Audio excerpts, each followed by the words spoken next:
sir. Yeah, we dumped that in. All right, great. So Captain Childress, Marcus Childress from Robins Air Force Base joins us today. You're up here at Joint Base Charleston working a case with two really well-known senior trial counsel, Major Matt Neal and Major Brent Jones. You've been working the case for a while. Yes, sir. Talk to us a little bit about, as a young trial counsel, what you can glean or what you can learn from folks with that degree of experience. Sir, it's actually a blessing to be able to come into work every day and see two senior trial counsels with two very different styles. But I can kind of take bits and pieces from both and merge it into my own style. So I'm working with one STC who I think is just overall a people person. He can talk to any witness, make them like him instantly. Does with opposing counsel very well. And I like taking certain aspects of his practice and integrating with mine. And then I have another STC who knows every case in the world. I think I've been able to develop habits on how to actually study the case law. Things that I should be reading on a daily basis so I can be a good litigator myself. And then merging those two as a junior counsel has probably been the best first assignment I could possibly have. That's fantastic.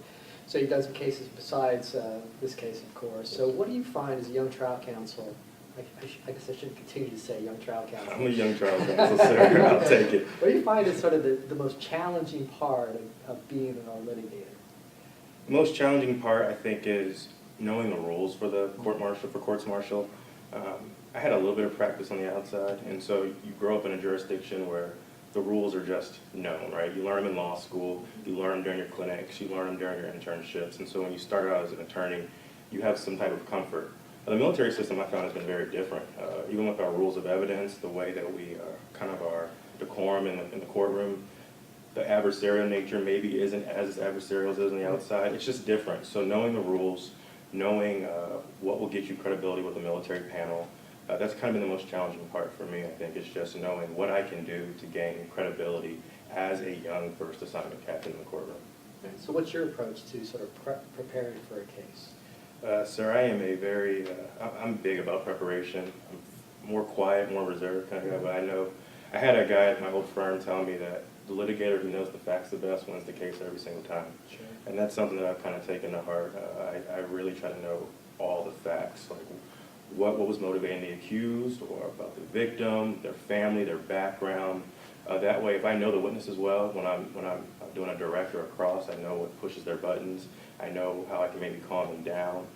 Knowing the panel members, knowing what units they come from, knowing the personality of those units.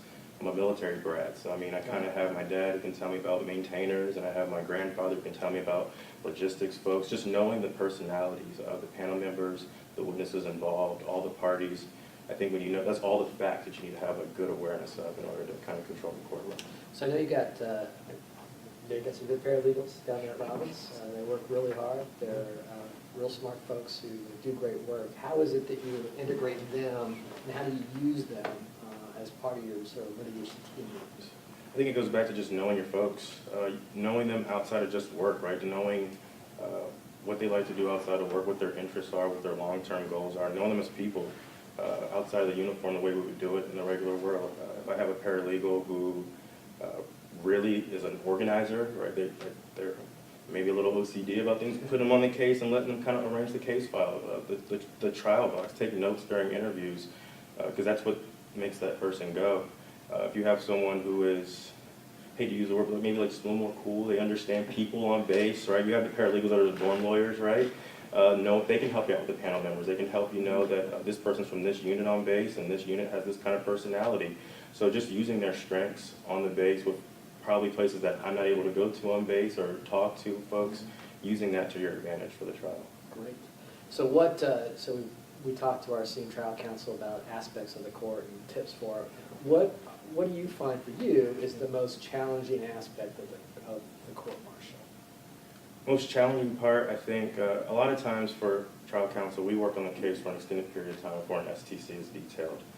So for that reason, you kind of build your own theory, you build your own view of the case, and then sometimes you have an STC who has a different view of that case. I think it's the most challenging part is being able, it's a form of advocacy, being able to advocate what you have developed as the case theory in your mind, and being able to sell that STC on that end, kind of merging both of their styles into that one forward plan with that court martial.